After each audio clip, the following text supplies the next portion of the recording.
აუდიო მასტერინგი ვინილის ფირფიტებისთვის. ჩვენ ვჭრით ლაქის დისკებს როგორც ჩვენი საწარმოსთვის, ისე სხვა ქარხნებისთვისაც. უმეტესად ალბათ, შემთხვევათა 90%-ში მასტერებს ციფრული აუდიო ფაილების სახით ვიღებთ. დარჩენილი 10% ძველი ფირებია. ან მცირე ნაწილი ახალი ჩანაწერებისა, რომლებიც ფირზეა დამიქსული. ჩვენ შეგვიძლია ჭრა პირდაპირ ფირიდანაც განვახორციელოთ, მაგრამ როგორც თქვი, ძირითადად მაინც ციფრული ფაილებია. როგორც კი ციფრულ ვერსიას ვიღებ, მაშინ ვეხსნი მას. ვათვალიერებ და ვადგენ, არის თუ არა რაიმე ხარვეზი. ხშირად პრობლემები მართლაც იჩენს თავს და ვცდილობ კლიენტს რაც შეიძლება სწრაფად დავუკავშირდე, რათა დავწმუნდე, რომ ყველაფერი ისეა, როგორც უნდა იყოს. ბევრ ადამიანს მანამდე ფირფიტა საერთოდ არ დაუმზადებია. მათ სხვადასხვა ისტორიები აქვთ მოსმენელი იმის შესახებ, თუ როგორი უნდა იყოს ვინილის მასტერი. და ეს წარმოდგენები ხშირად ძალიან დაშორებულია რეალობას. კლიენტები ხანდახან ისეთ ჩანაწერებს გვიგზავნიან, რომლებიც დროში ბევრად აღემატება იმას, რაც შეიძლება ფირფიტაზე დაეტიოს. ვიღებთ ფაილებს ისეთი ადამიანებისგანაც, რომლებსაც ვინილის ფირფიტა თვალითაც არ უნახავთ. ხელში არ სჭერიათ და არასდროს მოусმენიათ. ასე რომ აქ გარკვეული სწავლის პროცესია საჭირო. თანამედროვე ეპოქაში მუსიკას Spotify-ისთვის, Apple Music-ისთვის და Tidal-ისთვის ამზადებენ. და ვერაცნობიერებენ, რომ ციფრული სტანდარტები და სპეციფიკაციები ხშირად განსხვავდება ვინილის მოთხოვნებისგან. ვინილი იმდენად ფიზიკური ფორმატია, რომ არსებობს აბსოლუტური ფიზიკური ზღვარი იმისა, თუ რისი გაჭრაა შესაძლებელი და რისი არა. ჩემი სამუშაოს ნაწილია შევატყობინო მათ, რომ შესაძლოა ზედმეტი მოუვიდათ და ჩანაწერის გაჭრა ფიზიკურად შეუძლებელია. ვინილის შემთხვევაში არის სამი ძირითადი სფერო, რომლებსაც ჩვენ განსაკუთრებულ ყურადღებას ვაქცევთ. ვინილს ყოველთვის ახლავს ზედაპირული ხმაური, გარკვეული ტკაცუნი და შიშინები. მთავარი იდეა ის არის, რომ მუსიკის ხმის დონე იყოს საკმარისად მაღალი, რათა კაცუნმა და პლასტმასზე ნემსის ხახუნის ხმაურმა პრობლემა არ შექმნას. ხმის სიმაღლე მთავარია, რასაც ვეძებთ. ფირფიტის ხმის სიმაღლეს განსაზღვრავს შემდეგი სამი ფაქტორი. პირველი, ეს არის ჩანაწერის ხანგრძლივობა ფირფიტის თითოეულ მხარეზე. 19 წუთი იდეალური ხანგრძლივობაა ერთი მხარისთვის. ეს არის სტანდარტი, რომლითაც ჩვენ ფირფიტებს ვაფასებთ. თუ თქვენ გაქვთ 38 წუთიანი ალბომი, სადაც თითოეულ მხარეზე 19 წუთია გადანაწილებული, ყველაფერი გამოგივართ.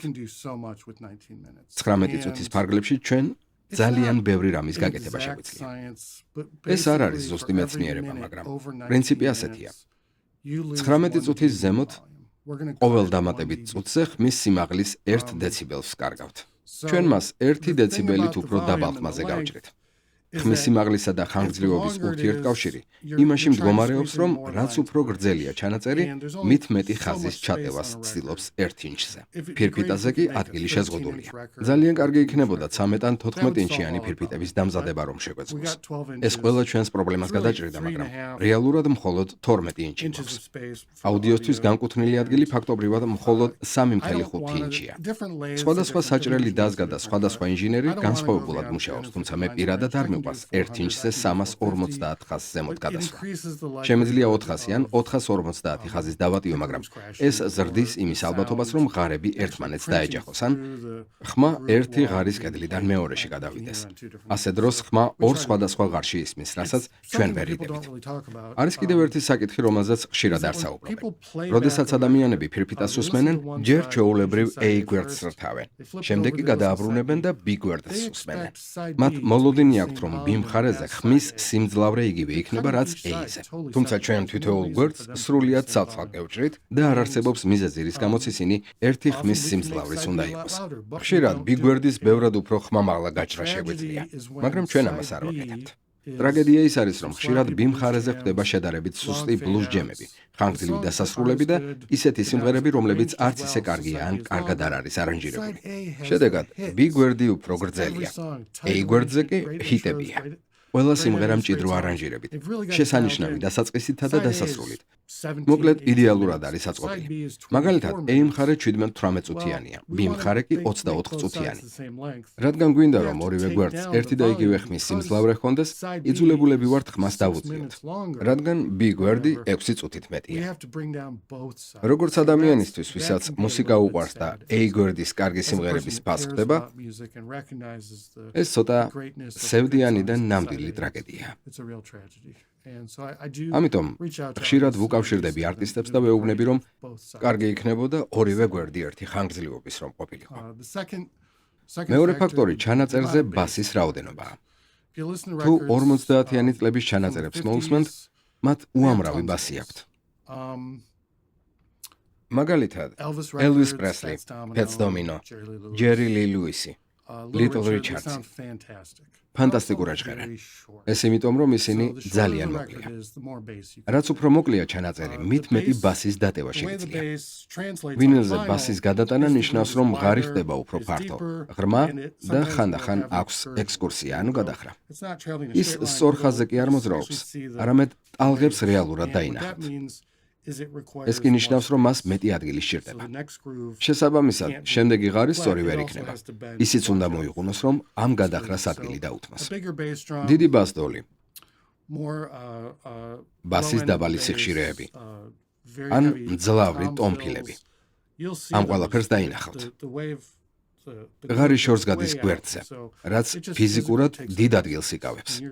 თქვენ შეზღუდული ხართ ამ 3.5 ინჩით. და მესამე ფაქტორი, რომელსაც ყურადღება უნდა მიაქციოთ, არის კომპრესიის რაოდენობა. 90-იან წლებში ხალხი ძალიან გაიტაცა CD დისკებმა. მაშინ კომპრესიას ლიმიტი არ ჰქონდა და დაიწყო ეგრეთ წოდებული ხმის სიმძლავრის ომები. აუდიო ფაილები ვიზუალურად რომ გენახათ, უკიდურესად კომპრესირებული და ლიმიტირებული იყო. უბრალოდ ხმის ერთი მთლიანი ბლოკი. ამას აგურისებრ კედელს უწოდებდნენ. საჭრელ დაზგას შეუძლია გაუმკლავდეს ფართო დინამიკურ დიაპაზონს, მაგრამ მას არ შეუძლია მთელი დროის განმავლობაში მაქსიმალურ ხმაზე ჭრა.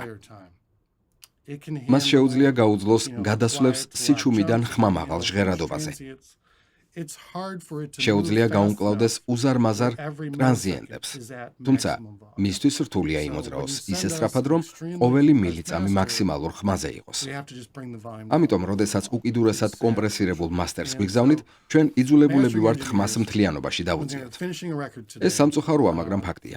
დღეს, როდესაც მასტერინგის ინჟინერები მუშაობას ასრულებენ, Spotify-ისთვის და სხვა სტრიმინგ პლატფორმებისთვის ხშირად ცდილობენ ხმა ძალიან ხმამაღალი გახადონ. საჭრელი დაზგა კი ყოველთვის ვერ უძლებს ამხელა კომპრესიას. ეს არის სამი ძირითადი ფაქტორი. თითოეულ ინჟინერს საკუთარი დაზგა და მუშაობის სტილი აქვს. აქვე უნდა აღინიშნოს, რომ შიდა ღარები ბოლო მეოთხედიან ნახევარი ინჩი ყოველთვის ცოტა უფრო ცუდად ჟღერს, ვიდრე ფირფიტის დასაწყისი, ანუ გარე ღარები. ამას შიდა დიამეტრის დისტორშენს უწოდებენ. 60-იანების ბოლოსა და 70-იანების დასაწყისში ჩანაწერები დაგრძელდა.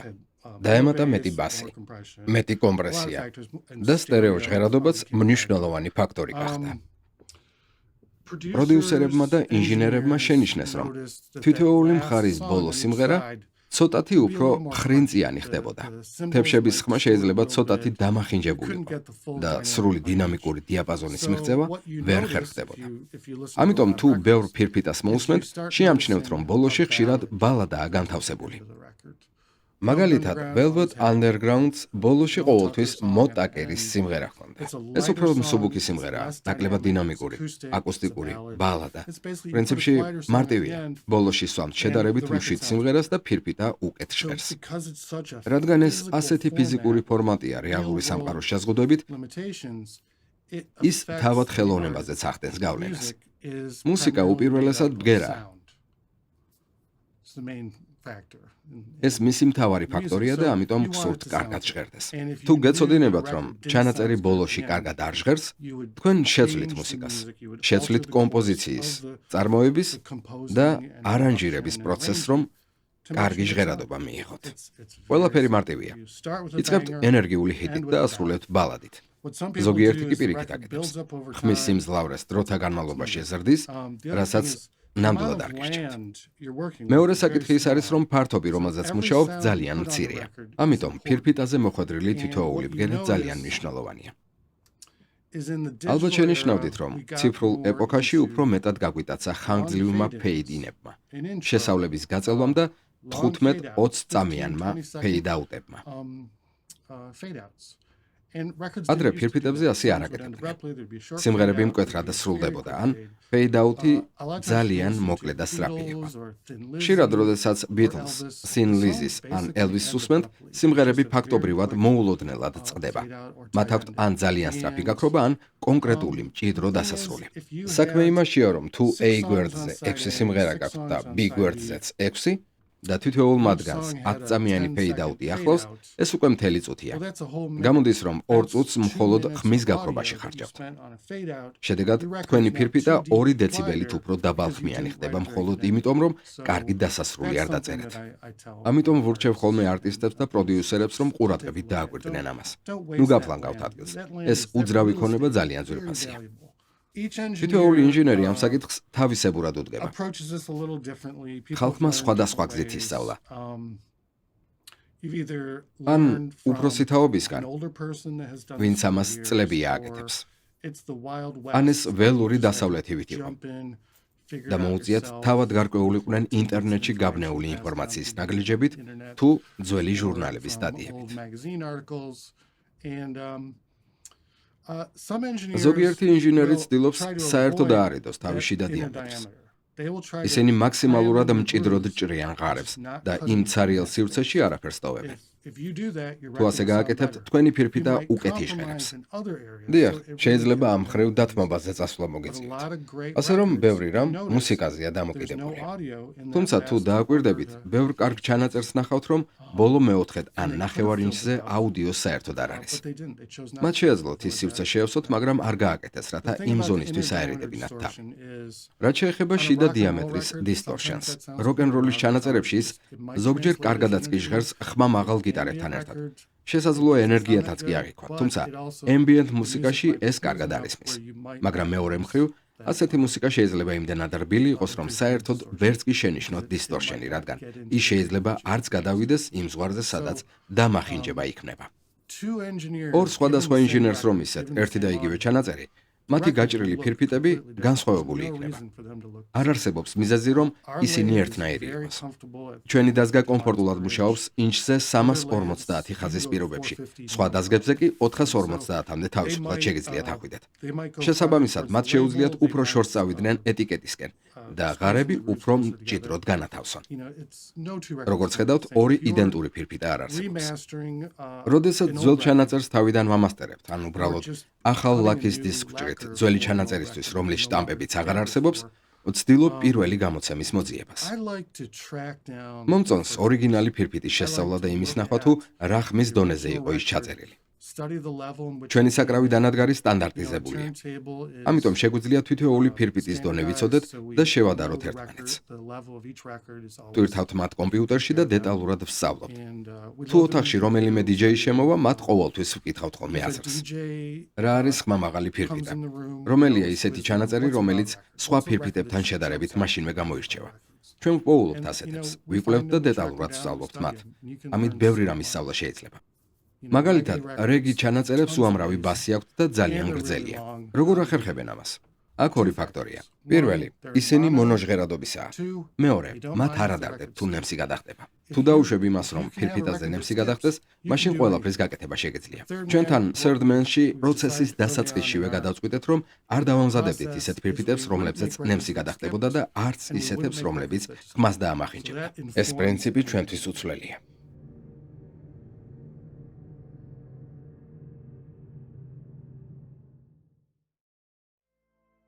ვინილის ფირფიტების მასტერინგი, მითების გაქარწყლება, გამარჯობა, მოგესალმებით მოკლე ვიდეოში TDR Simulate-ის შესახებ. ამ ვიდეოში განვიხილავთ Simulate-ს როგორც ეფექტისა და მიქსინგის ხელსაწყოს გამოყენებას.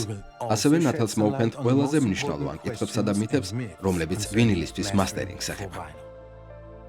კითხვა ნომერი 1. რა რაოდენობის ინფორმაციას იტევს ფირფიტა? პასუხი ასეთია. ეს დამოკიდებულია თავად მუსიკაზე. მოდით საფუძვლებით დავიწყოთ. სტანდარტული ფირფიტის დიამეტრი 12 ინჩია და ის მუდმივი სიჩქარით წუთში 33.1 ბრუნვით ტრიალებს. შესაბამისად, ერთი წრე 1.8 წამს გრძელდება, ხოლო 20 წუთიან მხარეს 666 ღარი სჭირდება. სივრცის რეალური მოხმარება ცვალებადია. ის ითვლება ხაზი ხაზზე, ჭრის პროცესში, რეალურ დროში, სპეციალური მოწყობილობის გამოყენებით, რომელსაც pitch პროცესორი ეწოდება. ჩვენ გვსურს ჩანაწერი რაც შეიძლება ხმამაღალი იყოს, რათა ხმაურს დავშვებდეთ. თუმცა რაც უფრო ხმამაღალია აუდიო, მით მეტ ადგილს იკავებს ის. შესაბამისად, ფირფიტაზე ნაკლები ხაზი დაეტევა. სამწუხაროდ, მაქსიმალური დროისა და ჭრის დონის შესამოწმებლად ერთადერთი გზაა რამდენიმე სატესტო გაშვება თავიდან ბოლომდე pitch პროცესორით, რათა ვნახოთ დაეტევა თუ არა მუსიკა. საბედნიეროდ, ჩვენ გვაქვს სასარგებლო ხელსაწყო, რომელსაც ამ პროცესის სიმულაცია ბევრად სწრაფად შეუძლია. კითხვა ნომერი 2. როგორი ჟღერადობა აქვს ვინილს? პასუხი ასეთია. ეს დამოკიდებულია საკითხავ თავაკზე. ნემსის მოძრაობის სიჩქარე ფირფიტის გარე დიამეტრზე ბევრად უფრო სწრაფია ვიდრე შიდა დიამეტრზე. რომ შევადაროთ მაგნიტურ ფირს, ეს იგივეა სიჩქარე წამში 20 ინჩიდან მხოლოდ 7.5 ინჩამდე დაეცეს. ამის შედეგად ხმის ხარისხი თანდათან იკლებს. ამას ჩვენ დიამეტრის დანაკარგს ვუწოდებთ და ის საკმაოდ საგრძნობია. ეფექტი პირველი, მაღალი სიხშირეების დაკარგვა. ტალღები ნემსის ზომასთან შედარებით სულ უფრო მეტად იჭკლიტება და ძალიან პატარა ტალღები საერთოდ ქრება. ეფექტი ნომერი 2. დისტორშენი. ზოგიერთი საკითხავი მოწყობილობა ვერ ახერხებს შიდა დიამეტრებზე ამ შეკუმშული ტალღების სწორად წაკითხვას და იწყებს მათზე გადახტომას. საკითხავ თავაკში წარმოიქმნება ჰარმონიკები. ეს კარგიცაა, რადგან მას შეუძლია მაღალი სიხშირეების ნაკლებობის კომპენსირება და მსმენელის მოტყუება. თითქოს მაღალი ტონები ისევ ადგილზეა, თუმცა ზედმეტი დისტორშენი უხეშად ჟღერს. ეს ძალიან არის დამოკიდებული თავაკსა და დიამეტრზე. გამოცდილ ინჟინერს შეუძლია ამ პრობლემების ბალანსირება სატესტო ჭრის, ფილტრაციისა და დინამიკური დამუშავების მეშვეობით. შეგვიძლია თუ არა ამ ყველაფრის გაზომვა და პროგნოზირება ციფრული ტესტებით, რათა სწორი გადაწყვეტილებები მივიღოთ მიქსინგისას. რა თქმა უნდა. კითხვა ნომერი 3. უნდა იყოს თუ არა ბასი მონო? პასუხი ასეთია. ეს დამოკიდებულია იმაზე, თუ როგორ მოძრაობს ნემსი. დაბალი სიხშირეების დროს ნემსის მოძრაობა ბევრად უფრო დიდია ვიდრე მაღალი სიხშირეებისას. მონოსიგნალის შემთხვევაში ის მოძრაობს მარჯვნივ და მარცხნივ, რასაც ლატელარულს უწოდებთ. სტერეოსიგნალის დროს კი ის ასევე მოძრაობს ვერტიკალურად, ზევით და ქვევით. რაც უფრო ღრმად ჩადის ნემსი, მით უფრო ფართო ხდება ღარი. სტერეობასი იწვევს ძალიან ღრმა ღარების წარმოქმნას. რა პრობლემასთანაა ეს დაკავშირებული? პირველი, სივრცის მოხმარება. ღრმა ღარები დიდ ადგილს იკავებს, რაც იმას ნიშნავს, რომ ფირფიტაზე ნაკლები დროის ჩაწერაა შესაძლებელი და ხმის დონეც უფრო დაბალი იქნება. მეორე, ფიზიკური ლიმიტები. სივრცის მოხმარება რომც არ იყოს პრობლემა, უსასრულოდ ღრმად მაინც ვერ წახვალთ. ჭრის პროცესსა და ფირფიტის წარმოების შემდგომ ეტაპებს აქვთ ფიზიკური ზღვარი, რომლის გადაკვეთაც დაუშვებელია. მესამე, ხმა. დისტორშენი ბევრად უფრო ძლიერია ვერტიკალური სტერეოსიგნალებისთვის, ვიდრე ლატელარული მონოსიგნალებისთვის. სტერეობასი შეიძლება ძალიან ადრეულ ეტაპზევე დამახინჯდეს. შეიძლება მოგეჩვენოთ, რომ საუკეთესო გამოსავალია ზოგადი წესის შემოღება. ვინილის მასტერზე 300 ჰერცს ქვემოთ ბასი ყოველთვის მონო იყოს, რათა ეს პრობლემები თავიდან ავიცილოთ. თუმცა ეს ზედმეტად უხეში მიდგომაა. ხშირად უფრო ფრთხილი დამუშავებაც საკმარისია ლიმიტებში ჩასაჯდომად.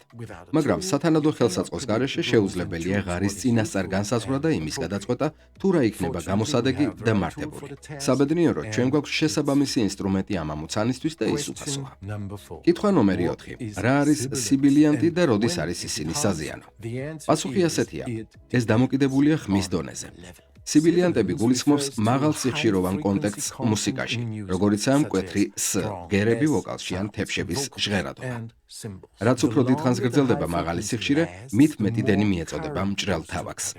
ეს იწვევს მაღალ ტემპერატურას, რამაც შეიძლება კოჭები დაწვას. დამცველი, რომელიც აპარატურას უნდა იცავდეს, შეიძლება არ აღმოჩნდეს საკმარისი. შეკეთებას კი შესაძლოა თვეები დასჭირდეს და $1000 დაჯდეს. რეკომენდებულია DSR-ებისა და დაბალი გამტარობის ფილტრების გამოყენება. თუმცა, მზა მასტერზე მათი გავლენა კოლოსალურია. თუ მათ მიქსინგის ადრეულ ეტაპზე კონკრეტულ არხებზე გამოიყენებთ, მხოლოდ მინიმალური ჩარევა დაგჭირდებათ. მაგრამ რა დონეზეა საკმარისი? ჭრელ თავაკზე ზემოქმედება დრამატულად იზრდება ჭრის დონის მატებასთან ერთად. ის რაც -6 დეციბელზე პრობლემას არ წარმოადგენს, +2 დეციბელზე შესაძლოა კატასტროფად იქცეს. გამოიყენეთ თქვენთვის სასურველი დამუშავება წარმოების ადრეულ ეტაპზე და ასევე გამოიყენეთ სიმულეიტი, რათა გაზომოთ ეფექტი მჭრელ თავაკზე რეალურ სცენარში. უმეტეს შემთხვევაში სიბილიანტების მოთოკვა ასევე თავიდან აგაცილებთ საკითხავი თავაკის არასასურველ დისტორშენს. თქვენ შეგიძლიათ გამოიყენოთ სიმულეიტის სხვადასხვა მოდელები ციფრული სატესტო ჩანაწერების შესაქმნელად, რაც დაგანახებთ თუ როგორ გაჟღერდება აუდიო ვინილის ფირფიტაზე. ამჯერად სულ ეს არის. გმადლობთ, რომ გვიყურეთ.